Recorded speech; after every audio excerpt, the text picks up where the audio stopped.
How am I going to glue that down? How am I going to make that stick?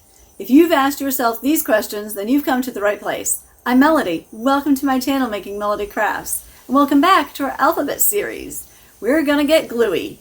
So hit that subscribe button and we'll get started. Alright, today I want to talk to you about some glues. These are just pretty much the glues that I have in my craft room and my favorite glues. Let's start off with the washable glue stick. This is super great when you just need something for temporary gluing, and I'll show you an example of each of these a little bit later in the video near the end. This is your Scotch Create glue stick. This is my absolute favorite for the craft room. It is super awesome and it is photo safe and permanent, and I'll show you the many reasons why I like that in a little bit. Then we have the Zig two-way glue. This is a glue pen and it's liquid. It's really great and it has a really cool tip applicator, so I really love that. This is Aleene's Tack It Over and Over. I absolutely adore this glue. Super great, and it is a liquid, and this is the applicator that there is. It comes out in a pretty good size ribbon of glue. And then you have your Mod Podge. So it's not only a glue, it's also a sealer. If you made a puzzle, you could totally seal it with this when you finish it. And the tray that all of this is in is a tray that I decoupaged, and if you want to see the video for this, I'll link it here. But yeah, it was super fun. I did gesso first, then stenciled it, and then a layer of Mod Podge, then put this piece down, which is actually a piece from a wallpaper book, and then you Mod Podge over it again, and it makes a waterproof surface. That is pretty cool. So that is just what that looks like, and I used a matte Mod Podge, so this is great for this kind of a thing, or you can actually use it for glue, and you want to brush it on. That's a liquid, and obviously it has a large opening there. Then, something that you would need in your craft room, absolutely, or really even if you're not a crafter, I think these are just good to have around your house, is some kind of a glue gun. This one's an older Black & Decker glue gun, but it works really great and it has served me very well. As you can see, it's really well loved. So there's different kinds of glue sticks and different kinds of glue guns. You can have a low temp glue gun, a high temp glue gun, and there's also mini glue guns. This is a high melt, so high temp glue gun. Your glue sticks come in this size here, and there's also mini glue sticks like this one. See that there? That's a smaller diameter than this, and that's for a tiny little glue gun, kind of like the mini glue guns. And this is the size that glue sticks usually come in. They're about 4 inches. You can also get them like this, where there's glitter embedded right in the glue. And glue sticks, I mean, you can look it up, but it's pretty much a plastic. It's a whole bunch of fancy scientific sounding names and words, but it's pretty much plastic. And then when it melts, it's really great for adhering things. However, it is not good for some things, which I'll tell you about in just a little bit. So that's those. And then if you're going to be doing any kind of a project where you're going to be using a lot of glue in a glue gun, you'd have to keep putting in another glue stick all the time. And if it's a large project, it will kind of finish up, it'll eat through one of these pretty quick.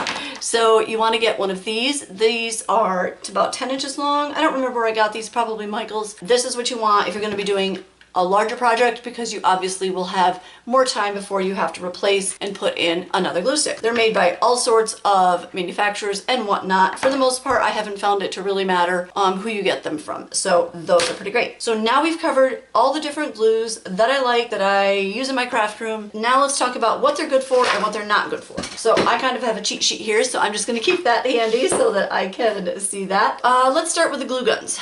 They are great for heavy things. If there's anything that you're going to adhere on a project and it's a weighty item and it's pretty heavy, different like metal things that you might put on any kind of a craft project, you want to use the glue gun. The things I would not use it for would be anything that would melt under the heat. So if it's anything that's super, super delicate, you might want to test it first before you use it, because it's super hot and this could melt that. All right, now let's go back to the Scotch Create glue stick, my absolute favorite. I have several of these, absolutely love these. These are great for fabric and paper, and here's an example of what I've used it on. So this is just a color catcher, which is a laundry item, and then I kind of stenciled and did stuff to that, and I used this to glue that down to a playing card. That was super awesome for that, so that's a great example of this. And then a surprising use for this Scotch Create glue stick is fabric. So on this junk journal, I actually glued down this piece of fabric using this glue stick and then the Zig also. So this one is also great for things like paper and fabric. So the Scotch Create glue stick, it wouldn't be able to hold on really heavy things. That's when you're going to go back to using your glue gun. That would be much better than using that. This is super surprising to me that it did work on fabric, but it's great. And my husband even had a journal that the fabric was kind of coming off, and I used this to glue that on. combined with this, and it worked really great. So this is super useful. I've had this a long time and it still lasts, so it's really great. We're on to the Aleene's Tack It Over and Over. This is good for fabric, ribbon, paper, all sorts of things. The thing I use it on the most is on a rubber stamp. When you get a rubber stamp, they're usually on these wooden blocks and they take up a lot of space. So sometimes what I've done is you peel off the rubber stamp itself and then you're left with this. Then you can just take some of the Aleene's Tack It Over and Over, squeeze a little on there, brush it around with, you know, a paintbrush or whatever that you designate for that purpose. I usually use this one. So you brush that on, and now that is sticky. If you don't do that, this won't be sticky at all once you peel it off of its backing. And then you're able to grab one of your acrylic blocks and stick it onto your acrylic block. It'll stay. Get it into your ink pad, get it onto your surface like that. And then they just peel right off, and they typically don't leave a residue. If you leave it there a long time, it might, but you can just use a little bit of like a hand sanitizer or a baby wipe, and that'll usually clean it right up. So this is really, really great. I've also used it for other things in my craft room, so I really like that glue. That is good too. The washable glue stick, this is not good for heavy things. So this is good if you have not done this, and sometimes you're going to purchase these rubber stamps and they're not going to be on any sort of a backing whatsoever, and they won't be adhesive. So they frequently sell them like this now, which is really cool, right? But you go ahead, and if you're in a rush, if you don't want to wait for this stuff to dry, which by the way, that takes about 3 hours for the Aleene's Tack It Over and Over to dry, or overnight. If you don't want to wait for that, just go ahead and put a little of this on the back and then grab that acrylic block and it'll stick right to it, no problem. So that's pretty cool. You could also use double-sided tape if you want to do, that works as well. And your washable glue stick, these typically, this is not going to work obviously for anything that you want to be permanent. It is just temporary, and it's also for lightweight things, so you wouldn't want to use this on anything heavy. It's just not going to hold. It's in lots of children's crafts and stuff like that, but you know, that's kind of what it's made for. It's not made for super heavy or permanent projects. So I think that covers it. I hope you have enjoyed this video. If you had some fun or learned something, please subscribe. That would help me out so much. I'd really appreciate it.